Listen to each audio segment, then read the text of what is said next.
I was sitting on the floor of my bedroom folding Mom's laundry when my phone buzzed. Fraud alert from my bank. I opened the app, expecting maybe a gas station skimming attempt or something. Instead, $427 charge at a resort spa in Cabo San Lucas, Mexico. The same resort where my mom, my stepdad Blake, and my 2 stepsisters had just checked in for their family vacation.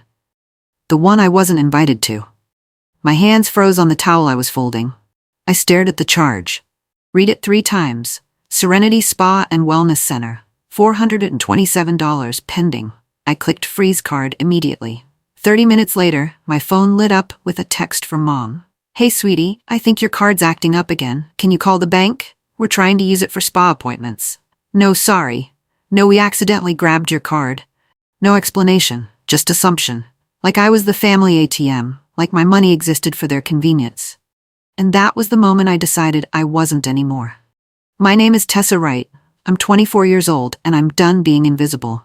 The day they left for Cabo, Mom handed me a list. Printed, laminated, feed Winston, clean the pool filter, water the plants, restock the fridge before we get back. She didn't ask. She assigned, like I was hired help. I stood there in the driveway, holding the house keys, watching them load designer luggage into Blake's BMW.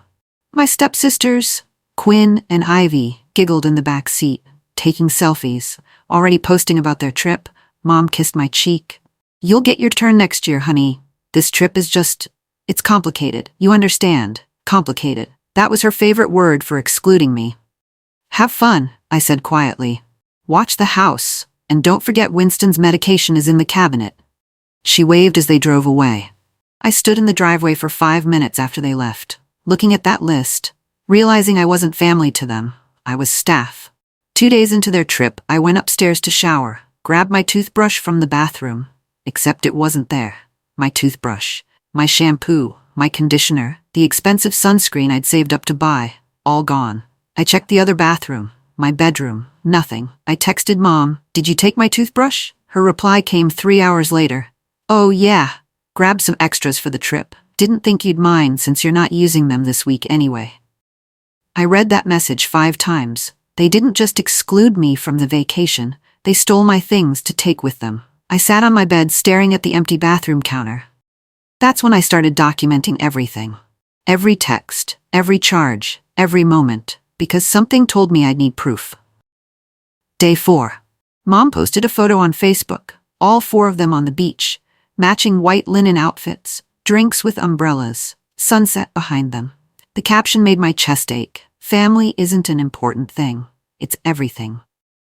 43 likes already. Comments pouring in. "Beautiful family. You raised such lovely girls. Living your best life."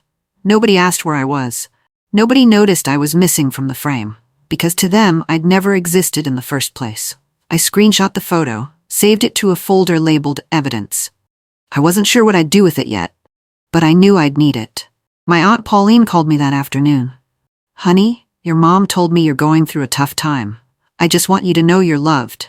Take all the time you need to rest and heal." I blinked. "What?" "She mentioned you've been isolating, that they invited you to Cabo but you weren't in the right headspace to go." My blood went cold. She said what? That you chose to stay home, that you needed space. I hung up, pulled up Mom's recent calls, found a voicemail she'd left Aunt Pauline 2 days ago. I played it on speaker. "Tessa's been struggling lately, isolating herself. We invited her to come with us, of course, but she just wasn't ready. We're trying to give her space to work through whatever she's dealing with." She lied. Not just to me, to everyone. Made me the problem, the broken one, weaponized my silence. I saved that voicemail too. I logged into my credit card account. The full statement loaded. The spa charge wasn't the first one. I scrolled through the past week. 2 dinners at beachfront restaurants, $287 total.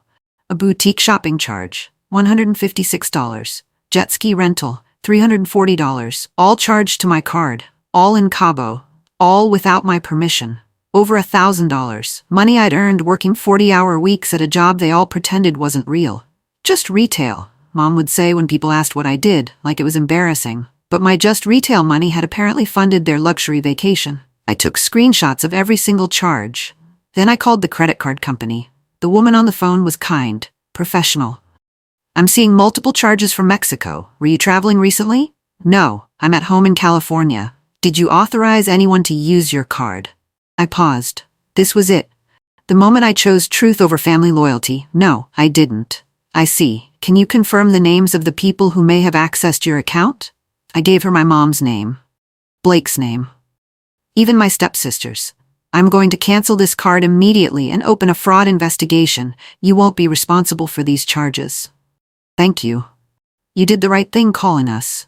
I hung up, hands shaking, not from fear, from relief.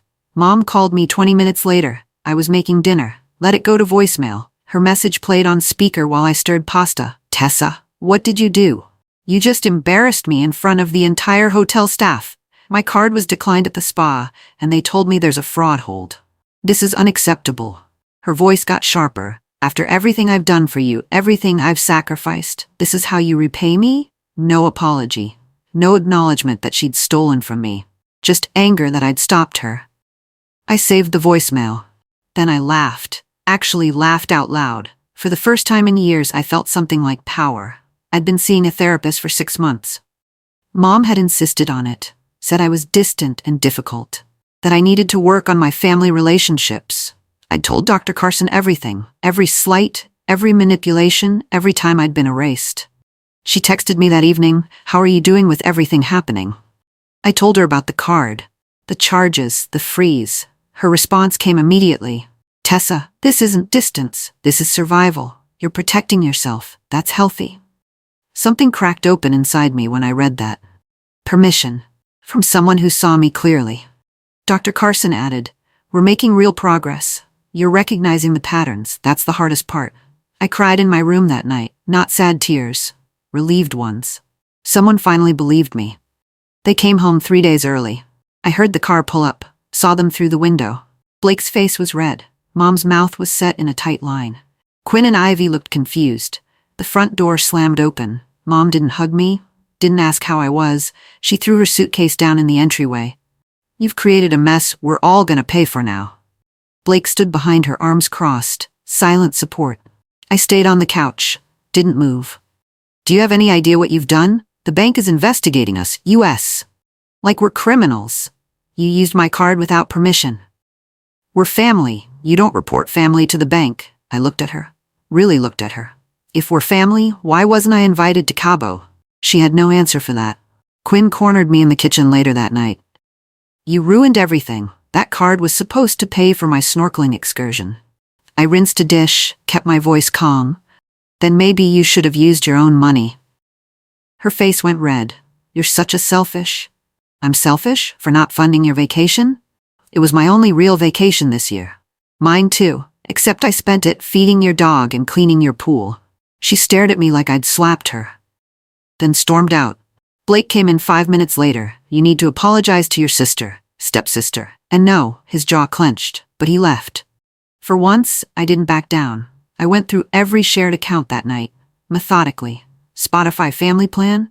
I removed my payment method. Netflix, unlinked my card. DoorDash, changed the password. Hulu, deleted my profile entirely. They'd been using my subscriptions for years, never contributing, never asking, just assuming. By morning, I'd reclaimed every single service I paid for. At breakfast, Ivy complained that Spotify wasn't working. Mom asked, "Tessa, did you do something to the account?" "Must be a glitch," I said, eating my cereal. It wasn't a glitch, it was a boundary. Mom cornered me in the kitchen 2 days later. "If you're going to act like this, maybe it's time you found somewhere else to live." I looked up from my coffee.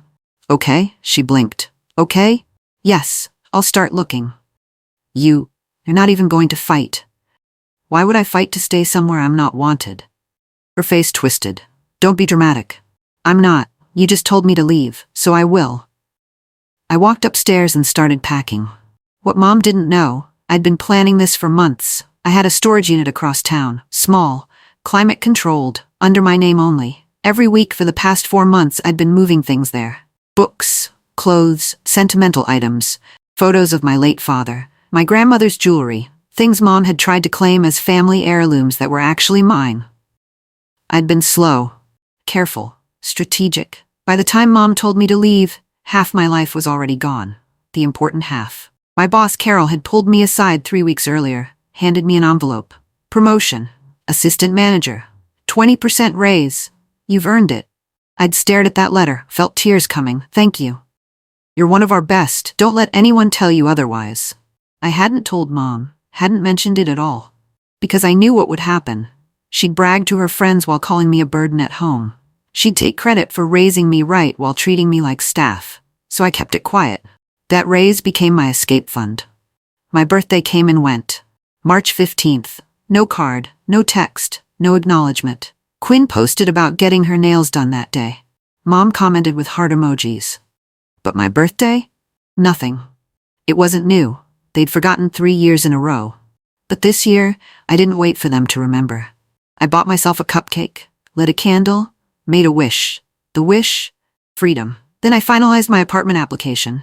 The credit card company sent a formal letter, requesting written statements about the fraud. I spent hours writing everything out. Dates, amounts, screenshots of texts where Mom admitted to using my card. I attached the voicemail where she told Aunt Pauline I'd chosen to stay home. Attached the Facebook post claiming I was family. 2 days later, Mom got a letter from the bank. Formal investigation opened. Legal notice pending. She stormed into my room that night, but I wasn't there. I was at my new apartment. Signing the lease. I left a letter on the kitchen table. Simple, direct. I won't be guilted anymore. I'm not your backup plan, your scapegoat, or your wallet. I'm not angry. Just done. Tessa. I signed it, left my house key next to it, walked out, didn't look back. Mom called everyone, told them I'd abandoned her, made herself the victim, me the villain. I got texts, emails, even Facebook messages. How could you leave your mother? Family is everything. You're being selfish. Bible verses, guilt trips, emotional manipulation. Then one text came from my grandmother. I know what they did. I'm proud of you. I pulled over, cried in my car for 20 minutes. Someone saw it. Someone understood. Grandma had been the one to help me get that storage unit. Had given me money when I needed it. She'd known all along. 2 weeks after I moved out, I got a collections notice. The spa in Cabo, trying to collect the $427 charge. Apparently Mom and Blake hadn't paid it after the card was frozen, so it bounced back to me. I pulled out my folder, every receipt, every screenshot, every piece of documentation. Filed a formal dispute with the credit bureau, included proof I was in California when the charge occurred. Names of everyone who'd traveled, even the Facebook post. The balance was wiped within 10 days. What nobody knew, I'd been secretly saving for 2 years, a separate account at a different bank, paperless statements. Every spare dollar went there. Tips from work, birthday money from grandma, tax refunds. By the time I moved out, I had $8,000 saved. Enough for first month, last month, deposit, and furniture. My new apartment was small, studio, but it was mine. Fully furnished, fully paid, nobody could take it away. Dr. Carson sent me a message 3 weeks after I moved out. I wanted you to know, I've terminated my therapeutic relationship with your mother and stepfamily. My heart stopped. They contacted me asking for family sessions to fix your relationship. I declined. Tessa, you're not the problem. You never were. I screenshot that message, printed it, framed it, hung it by my front door, a reminder. Every single day. Mom showed up at my apartment one Saturday morning. I saw her through the peephole, crying. I almost didn't open the door. But I did. Can we talk? She asked. About what? I miss you. The house feels empty. Please come home. Or are the bills piling up now that you can't use my money? She flinched. That's not fair. Neither was stealing from me. I thought we were family. Family doesn't exclude people from vacations, then drain their bank accounts. She had no answer. I closed the door, locked it. She hasn't been back. 6 months after moving out, I applied for a car loan. My credit was good, my income steady, my debt minimal. The bank approved me. No cosigner needed, no help from anyone, just me. Standing on the foundation I'd built, one boundary at a time. I drove off the lot in a used Honda, reliable, paid for, mine. Nobody could take the keys. Nobody could claim ownership. For the first time in my life, I owned something completely.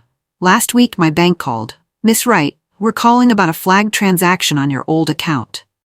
I closed that account months ago. Yes, but someone attempted to use the card number. The charge was denied, and the account has been flagged for fraud. Who tried to use it? A resort in Cancun. The name on the reservation was Sandra Wright. My mother. She'd tried again. Same pattern.